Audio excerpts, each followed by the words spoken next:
শ্রীর উপর অ্যাস্ট্রোলজার চ্যানেলে আপনাদেরকে প্রত্যেককেই স্বাগতম জানাই। আমি শ্রীর উপর অ্যাস্ট্রোলজার। আজকে যে বিষয় নিয়ে আলোচনা করব, ভাগ্যরেখা নিয়ে আলোচনা করব, যে কোথায় ভাগ্যরেখা থাকলে কেমন কি ফল পাওয়া যেতে পারে। প্রথম কথা হচ্ছে, ভাগ্যরেখা হোক, আয়ুরেখা হোক, শিরোরেখা হোক বা মস্তিষ্ক রেখা হোক, যে কোনো রেখা বিচার করার আগে হাতের গঠনটা বিচার করতে হবে। যদি আপনারা হাতের গঠন ঠিকভাবে বিচার না করেন, হাতের কালার, হাতের ধরন না বিচার করেন, তাহলে ভাগ্যরেখা যেখানেই থাকুক আপনারা বিচার করতে পারবেন না, তার সুফল কুফলও বুঝতে পারবেন না। প্রথম কথা হচ্ছে, কোনো হাতে যদি এই আঙুলের মাঝে পুরোপুরি গ্যাপ দেখেন, মানে অনেকটা বড় ফাঁক থাকে, তাহলে ভাগ্যরেখা যতই ভালো থাকুক তাদের ভাগ্য দুর্ভাগ্যে কনভার্ট হয়ে যায়। তাহলে আমরা সেই বিষয়গুলো পরে আলোচনা করব। তাহলে ভাগ্যরেখা কোথা থেকে উঠে সেটা আলোচনা করি। ভাগ্যরেখা মণিবন্ধন থেকে উঠে একদম শনির ক্ষেত্রে বা শনি পর্বতে যায়, তো এটাকে ভাগ্যরেখা বলা হয়। অনেকে আবার ভাগ্যরেখা এইভাবে উঠে বৃহস্পতির দিকেও যায়, এরকমভাবে ভাগ্যরেখা এভাবে উঠে রবির দিকেও যায় এবং বুধের দিকেও যায়। ভাগ্যরেখা বিভিন্ন দিকে যেতে পারে। অনেকেই সেই রেখার বিভিন্ন নাম দিয়ে ব্যাখ্যা দিয়েছেন, তবে অ্যাকচুয়ালি কিভাবে রেখাটা কাজ করে দেখুন। যেখানেই যাই, এখান থেকে একটা রেখা গেলে অবশ্যই স্বাস্থ্য রেখা বলা হয়, যদি এটাকে কেটে কেটে উঠে তাহলে বলা হয় ব্যবসা রেখা, এগুলো বলা হয়। আমরা সেই বিষয় পরে বুঝবো, আগে ভাগ্যরেখা দেখি। ভাগ্যরেখা যদি এরকম ধার থেকে এরকমভাবে ভাগ্যরেখা উঠে একদম শনির ক্ষেত্রে গিয়ে এরকম জায়গায় থেমে যায়, তাহলে সেসব জাতক দেখে প্রচণ্ড পরিশ্রম এবং অধিক পরিশ্রম করতে হয়, স্ট্রাগল করতে হয়। পরিবার থেকে, বাড়িতে থেকে, কোনো দোকানপাট বা বাড়িতে থেকে কোনো কাজ করে তাদেরকে সফল হতে হয়। দেখতে পাচ্ছেন, আমি দেখাচ্ছি এই রেখাটা, এরকম জায়গা থেকেও অনেকের কিন্তু ভাগ্যরেখা উঠে, এরকম ভাগ্যরেখা উঠে এরকমভাবে যায়, মাঝামাঝি কেটে যায়। ভাগ্যরেখা উঠতে উঠতে যদি আরেকটা ভাগ্যরেখা এরকমভাবে একের অধিক ভাগ্যরেখা কেটে কুটে যায়, তাহলে এই কাজটা সে শুরু করেছিল। সাপোজ ভাবা যাক, সে একটা মুদিখানার দোকান শুরু করেছিল, কিন্তু দেখা গেল সেই দোকানটা বন্ধ হয়ে গেল। তারপরে তার জীবনে দেখা গেল অন্য একটা কাজ শুরু করলো, সে হোটেল ব্যবসা খুললো। তারপরে এই ব্যবসাটা কিছুদিন চলার পর দেখা গেল তাকে আরেকটা নতুন ব্যবসা শুরু করলো, তারপরে আরেকটা নতুন কোনো কাজ শুরু করলো। মানে এইভাবে একের অধিক কাজ হয়। তার জন্য ভাগ্যরেখা বলে দেয় আপনি কোন দিকে যাবেন, কোন ক্ষেত্রে যাচ্ছে সেই ক্ষেত্রের উপর ডিপেন্ড করে। যদি বৃহস্পতির ক্ষেত্রে যায় তাহলে একরকম হয়, শনির ক্ষেত্রে যায় একরকম হয়। আমরা সেই হাতটা না দেখলে তো বলতে পারবো না, আমরা একটা আনুমানিক বিষয় নিয়ে আলোচনা করছি। তারপরে দেখব তারা জীবনে অন্যের সাহায্য পায় না, নিজে খেটে নিজে কর্ম করেই তারা ভাগ্য কিন্তু গড়ে, এরকমভাবে গড়ে। আর একটা ভাগ্যরেখা যেটা উঠে একদম এরকম কেতুর ক্ষেত্র থেকে উঠে একদম সুন্দরভাবে উঠে ভাগ্যরেখা এরকমভাবে থেমে যায়। তাদের ভাগ্য অনেকটাই, প্রথম জীবনে ভালো ফ্যামিলিতে জন্ম হলেও তারা ভালো ভাগ্য কিন্তু পায় না। মানে তাদের জন্মসূত্রে হয়তো ভালো ভাগ্য পেয়েছিল, কিন্তু সেই ভাগ্যটা তাদের সেইভাবে কাজ করছে না। তারপরে দেখা গেল রেখাটা আরও উঠে এরকমভাবে থেমে গেল। এটা 35 বছর বয়স পর্যন্ত এই ভাগ্যটাকে ধরা হয় আনুমানিক। তারপরে এই 35 থেকে এইটুকু হচ্ছে 45 বছর বয়সটাকে ধরা হয়। 45 থেকে বাদ বাকি যে 70 বছর বয়সটা এই ভাগ্যরেখাকে ধরা হয়। তাহলে আমরা যদি ভাগ্যরেখা একটা থেকে আরেকটা কেটে কুটে যাই, তাহলে বুঝে নেবেন যে ভাগ্যরেখার পরিবর্তন হচ্ছে। আরেকটা ভাগ্যরেখা উঠে আর একটু দূর থেকে উঠে হালকা করে, মানে এটা অন্যের সাহায্য পায় এবং তার ভাগ্য কিন্তু শনির দিকেই যাচ্ছে, এটাও কিন্তু ভালো ভাগ্যরেখা, মানে অন্যের সাহায্য পায়, বাড়ি থেকে দূরে হয়।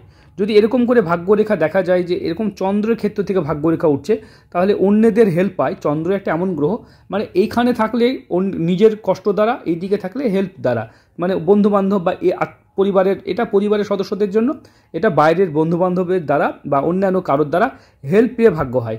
ভাগ্যরেখা থেমে যেতে পারে এরকমভাবে, 35-এ থেমে যেতে পারে, 45-এ থেমে যেতে পারে। ভাগ্যরেখার সাথে আরেকটা রেখা থাকতে পারে, আরেকটা রেখা থাকতে পারে। তাই ভাগ্যরেখা নিয়ে যে প্রবলেমগুলো হয় সেগুলো আমরা আলোচনা করছি। তবে ভাগ্যরেখা যদি এরকমভাবে উঠে একদম শনির ক্ষেত্রে যায় তাহলে ভালো। অনেক সময় অনেকে মনে করে যে ভাগ্যরেখা এখান থেকে উঠে এই পর্যন্ত যাওয়া ভালো ভাগ্য, তা কিন্তু নয়। অনেক ভিখারি বা খারাপ মানুষের বা গরিব মানুষের হাতে বা দারিদ্র মানুষের হাতে এরকম পূর্ণ ভাগ্যরেখা দেখা যায়। তাই ভাগ্যরেখা যে খুব ভালো তা নয়, ভাগ্যরেখা সম্পূর্ণ হওয়া এরকম কিছু নির্দেশ করে না। ভাগ্যরেখা সর্বদা মনে রাখতে হবে, ভাগ্যরেখা কিন্তু এরকমভাবে উঠবে, একদম একটু জায়গায় গিয়ে থেমে যাবে, এটাই স্বাভাবিক। ঠিক আছে, যেমন মস্তিষ্ক রেখা এরকমভাবে চলে যায় না, হৃদয় রেখা এরকম চলে যায়। হৃদয় রেখার একটা ব্যালেন্স আছে না, একটা রেখার ব্যালেন্স আছে। যেমন এই পর্যন্ত হৃদয় রেখা ঠিক আছে, এই যে মস্তিষ্ক রেখা এই পর্যন্ত ঠিক আছে, এটা ব্যালেন্স আছে। তো তাই যে জীবন রেখা এই পর্যন্ত ব্যালেন্স আছে, সব জিনিসের একটা ব্যালেন্স থাকা চাই। তাই যে কোনো ভাগ্যরেখার ক্ষেত্রেও অনেকে মনে করে ভাগ্যরেখা এখান থেকে উঠে এই পর্যন্ত চলে যাবে তবেই আমার ভালো ভাগ্য, এরকম কিন্তু নয়, তাহলে ইমব্যালেন্স হয়ে যায়। অনেকেই জানে না, অনেকে মনে করে না ভাগ্যরেখা আমার অনেক বড় হলে বেশি ভালো হতো, এরকম কিন্তু নয়। ভাগ্যরেখা ছোট হলেও কিন্তু ভাগ্যর সুফল পাওয়া যায়। বা ভাগ্যরেখা না থাকলেও এই বেসিক রেখা, এটা হচ্ছে আয়ু রেখা, এটা কতদিন বাঁচবে মানুষটি সেটা নির্দেশ করে, বা তার জীবন শক্তি, মনোবল, আত্মবল এরকম বোঝায়। এখান থেকে দেখতে পাচ্ছেন এটা মস্তিষ্ক রেখা, সে কতটা বুদ্ধিমত্তা বা বুদ্ধি নিয়ে কাজ করবে এটা বোঝায়। যত বড় মস্তিষ্ক রেখা তত ভালো, এটাই অবশ্যই মনে হয়, কিন্তু মিডিয়াম থাকা সব থেকে ভালো। এই যে হৃদয় রেখা এরকমভাবে এরকমভাবে থাকা মানে এই রেখার নিচে থাকা মানে সে ব্যক্তি প্র্যাকটিক্যাল। যদি এরকম বড় হয়ে যায়, বেশি বিনম্র হয়ে যায়, এরকমভাবে হয়ে যায়, তো উদার হয়ে যায়, লোকে তাকে সবাই ঠকাতে শুরু করে দেয়, মানে প্রত্যেকের দ্বারা সে প্রতারণার শিকার হতে শুরু করে দেয়। তাহলে এরকম রেখাও তো ভালো নয় না।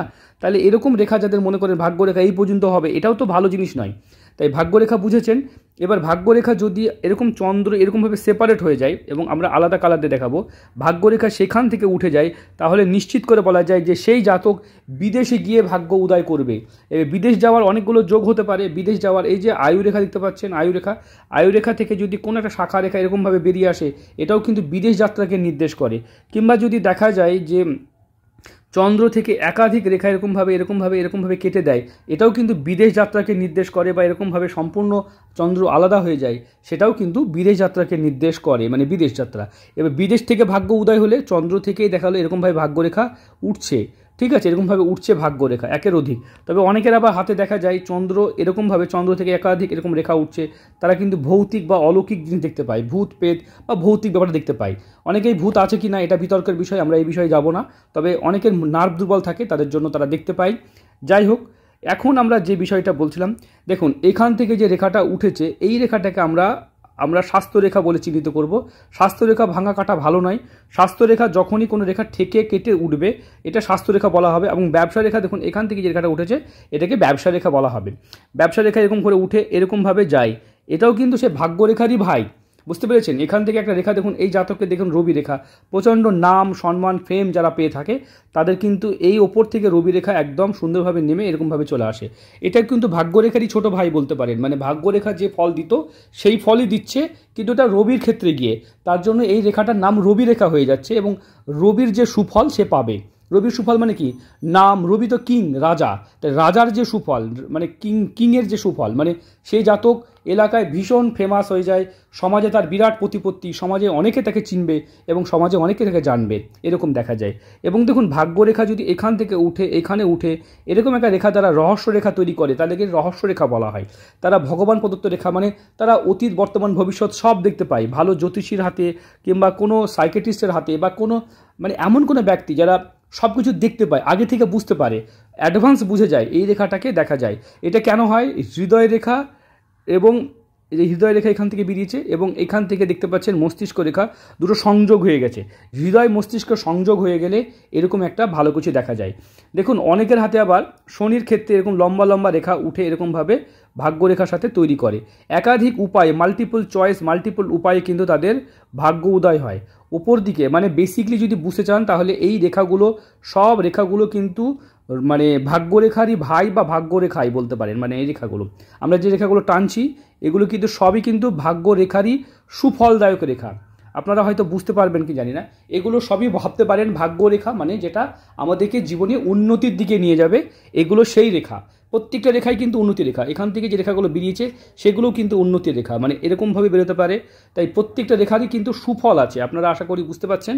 তাই এই রেখাগুলো যদি আপনার হাতে থাকে তাহলে কখনো চিন্তা করবেন না হ্যাঁ আবার একটা রেখা ওরকমই রেখা দেখা গেলো এরকমভাবে আড়িভাবে চলে যাচ্ছে, তাহলে এটা কিন্তু সুফল নয়, এটা কিন্তু কুফল রেখা। মানে এই রেখাটা 45 ডিগ্রি অ্যাঙ্গেলে করে থাকে, এগুলো কিন্তু শনির আড়ি রেখা বলা হয়, এটা কিন্তু বাধা রেখা। এরকম করে রবির আড়ি রেখাও তৈরি হয়, একাধিক রেখা তৈরি হয়। দেখতে পাচ্ছেন এইখানে জাতকের হালকা করে রবির আড়ি রেখা তৈরি হয়েছে।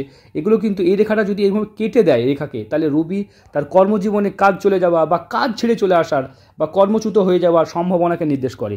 তা আশা করি বুঝতে পেরেছেন রবি রেখা সম্পর্কে আমরা ধারণা দিলাম। আমাদের ভাগ্যরেখা সম্পর্কে ধারণা, ভাগ্যরেখা বিচার করার সময় অনেকগুলো রেখাকে বিচার করতে হয়। দেখতে পাচ্ছেন এখান থেকে এই রেখাটা যেমন উঠেছে, এই রেখাটা দেখুন আমরা দেখাবো, এইখানে রেখা উঠেছে, এখান থেকে রেখা উঠে এখানে একটা ট্রায়াঙ্গেল তৈরি করেছে, এটাকে মানি ট্রায়াঙ্গেল বলা হয়। এটা ভাগ্যরেখা দ্বারাই তৈরি হয়। এখান থেকে ভাগ্যরেখা এভাবে উঠে দেখুন এখানে একটা ট্রায়াঙ্গেল তৈরি করেছে, দেখুন এখান থেকে একটা ট্রায়াঙ্গেল তৈরি করেছে, দেখুন এখানে একটা ট্রায়াঙ্গেল তৈরি করেছে। যতগুলো ট্রায়াঙ্গেল তৈরি হচ্ছে ভাগ্যরেখা দ্বারা সেগুলো কিন্তু সবই ভালো রেখা। দেখতে পাচ্ছেন আশা করি এটা ভাগ্যরেখা, আপনারা দেখতে পাচ্ছেন। অনেকেই নামটা আলাদা হয় কিন্তু কাজ সে একই, বুঝতে পেরেছেন? মানে অনেকেই হয়তো বুঝে যান না এটা তো রবি রেখা, এটা তো আরে বাবা ওটা থাকা মানে অর্থ উপার্জন পয়সা, ধন, অর্থ, সম্পদ এটা থাকা মানুষ সেম জিনিস, আলাদা কিছু নয়। খুব সিম্পলভাবে বুঝতে গেলে আমি বিগত 26 বছর এই জ্যোতিষী পেশাতে কাজ করছি, খুব ছোট্ট থেকে জ্যোতিষী পেশার সাথে কাজ করছি, তাই আপনারা যত ধরনের আপনার ডাউট আছে সব কিছু ক্লিয়ার করে দেবো। আর দেখুন, বৃহস্পতি থেকে যে রেখাগুলো দেখতে পাচ্ছি, এগুলো খুব চেষ্টা প্রকৃতির মানুষ, যারা প্রচণ্ড চেষ্টা করে জীবনে উন্নতি সফলতা করে, তাদেরকে এই রেখাটা বলা হয়। দেখতে পাচ্ছেন উইন্ডো সিম্বল তৈরি করে, জানালা সিম্বল। একাধিক সম্পত্তির মালিক হলে এরকম রেখা দেখা যায়, মানে একের অধিক। এই জাতকের ছবি পাঠিয়েছেন, উনি জানতে চেয়েছিলেন যে ওনার ভাগ্যরেখা সম্পর্কে প্রশ্ন করেছিলেন যে কী করে ভাগ্যরেখা কাজ করে। তবে আমরা যদি ভাগ্যরেখার সঠিক কাজ দেখতে চাই, তাহলে আপনারা বুঝে নেবেন ভাগ্যরেখার সঠিক কাজ হচ্ছে এইভাবে রেখাটা উঠবে এবং এই সাইড থেকে যাবে, এই সাইড থেকে যাবে, একের অধিক রেখা থাকবে, মানে মাল্টিপল উপায়ে তার কিন্তু ইনকাম হবে। তাই ভাগ্যরেখা থাকলেই ভাগ্য যে উন্নতি হবে তা কিন্তু নয়, ভাগ্যরেখা না থাকলেও পূর্ণ ভাগ্যবান মানুষ হওয়া যায়। তাহলে কি করতে হবে? বেসিক রেখা হচ্ছে তাদের জীবন রেখা, মানে এই রেখাটা প্রথম দেখতে হবে। এই রেখাটা যদি সুন্দর হয়, অনেকে দেখবেন মুছে মুছে থাকে, অনেকে দেখবেন কাটা কাটা এরকমভাবে মুছে মুছে এরকম মুছে মুছে থাকে, বা অনেকে দেখা গেল যে এই রেখাতে এই জায়গাটা কাটা, এই জায়গাটা কাটা, এরকম কাটা থাকে, তাহলে কিন্তু ভাগ্যরেখা থাকলেও তার সুফল পাওয়া যাবে না। দেখতে পাচ্ছেন, দেখুন এইখান থেকে এই যে রেখা, এগুলো প্রভাবশালী রেখা, এগুলো জীবনে উন্নতিকেই সূচনা করে। তাছাড়া হাতে যদি দেখা যায় এরকম বাটারফ্লাই সিম্বল, এই দেখতে পাচ্ছেন, এটা বাটারফ্লাই সিম্বল বলা হয়, প্রজাপতির মতো সিম্বল তৈরি করে, এরকম প্রজাপতির মতো সিম্বল তৈরি করা হয়। বা ডাবল, এই যে এটা একটা ট্রায়াঙ্গেল, এটা একটা ট্রায়াঙ্গেল, একাধিক ট্রায়াঙ্গেল, এগুলোকে মানি ট্রায়াঙ্গেল হিসাবেই চিহ্নিত করা হয়। যারা এই যে মস্তিষ্ক রেখার উপরে যত বেশি ট্রায়াঙ্গেল থাকবে, সে তত বেশি বুদ্ধিমান হবে, সে বিভিন্ন অ্যাঙ্গেল দিয়ে বুদ্ধিকে ভাবতে পারে, বিভিন্নভাবে সে বুদ্ধির কাজ করাতে পারে। এরকম ট্রায়াঙ্গেল কিন্তু খুব ভালো। এখানে দেখতে পাচ্ছেন অনেকেই জানতে চান লটারি প্রাপ্তি। দেখুন এই ভাগ্যরেখা, এখান থেকে এই রেখাটা উঠেছে, এরকমভাবে ভাগ্যরেখাও কিন্তু উঠে ওয়াইয়ের মতো সাইন করে, বুঝতে পেরেছেন? এটাও কিন্তু হঠাৎ প্রাপ্তি বা প্রাপ্তি, ধন প্রাপ্তিকে নির্দেশ করে, মানে জীবনে এরা কিন্তু লটারি বা মানে সম্পত্তি পেয়ে থাকে। যদি কারোর এই আঙুলটি, রবির আঙুলটি বড় হয় এই আঙুলের তুলনায়, এবং এখানে যদি স্টার সাইন থাকে, এখানে যদি এরকম মানে সাইন থাকে, অথবা যদি কোনো রকমভাবে দেখা যায় যে এরকম রেখাগুলো থাকে, তারাও কিন্তু ভাগ্যরেখার কারণে লটারি বা পরধন পেয়ে থাকে, বুঝতে পেরেছেন? আশা করি আপনারা বুঝতে পারছেন ভাগ্যরেখা নিয়ে। তবে ভাগ্যরেখা যতই থাকুক, মণিবন্ধন থাকা খুব জরুরি। এই যে মণিবন্ধন, এই জাতকে দুটো মণিবন্ধন আছে। অর্থ শুধু উপার্জন করলেই হবে না, অর্থকে ধরে রাখাও জানতে হবে, সেইটাও কিন্তু ভালো আছে। হাতে যত মাংসালো থাকবে তত কিন্তু ভালো। এর মধ্যে যদি চরিত্র খারাপ হয়, কোনো জাতকের যদি দেখা যায় যে এরকমভাবে শুক্রতে এরকমভাবে জাল চিহ্ন আছে, এরকম জাল চিহ্ন হয়, তাহলে সে প্রচুর উপার্জন করলেও সে টাকা ধরে রাখতে পারবে না।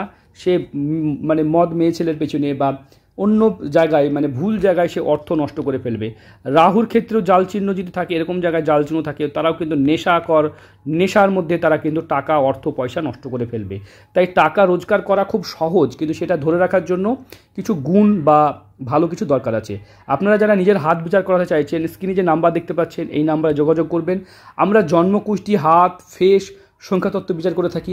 একটা ভিডিওর মাধ্যমে পার্সোনাল ভিডিও নিতে পারেন যারা নিতে চাইছেন। এই জাতকের যদি দেখব, তাছাড়াও যদি দেখা যায় যে চরিত্রহীন যোগ, মানে এই দেখতে পাবো জাতকের একটাই বিবাহ রেখা, আর এবং যদি কারো দেখা যায় যে এখানে এরকম ওয়াইয়ের মতো সাইন করেছে বা একের অধিক বিবাহ রেখা এরকম করেছে, তাহলে কিন্তু অর্থ সে নষ্ট করে বা সে চরিত্র খারাপ হয়ে যায়, সে ধন রাখতে পারে না।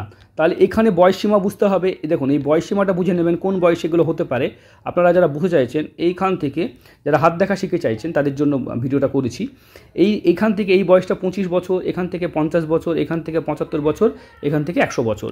তাহলে আমরা যদি দেখি, তাহলে এই জাতকের যদি কোনো রকম আঘাত বা প্রেম ভালোবাসা হয়, এরকমভাবে যদি কোনো রেখা থাকে, এটাও কিন্তু বলা হয় সেই বয়সসীমাতে একটা প্রেম ভালোবাসা বা আবেগ। তাহলে এই বয়সসীমা অনুযায়ী যদি আমরা টানি, তাহলে এরকমভাবে হতো, তাহলে দেখা যেত যে এরকম বয়স মানে প্রায় 30-32 বছর বয়সে যদি এরকমভাবে টানা যায়, তাহলে এই বয়সটা হয়তো 40-45 বছর বয়সে, এটা 40 বছর বা 45 বছর বয়সে এরকম হতে পারে। তাহলে এইগুলোও কিন্তু তাদের জীবনে অর্থ নষ্ট করার যোগ বলা যেতে পারে। শুধু ভাগ্যরেখা থাকলেই তো হবে না, ভাগ্যরেখা কীভাবে কাজ করছে সেটাও বুঝতে হবে। আপনারা যদি নিজের হাত বিচার করাতে চাইছেন, আমরা একটা কাল্পনিক ভিডিও করছি।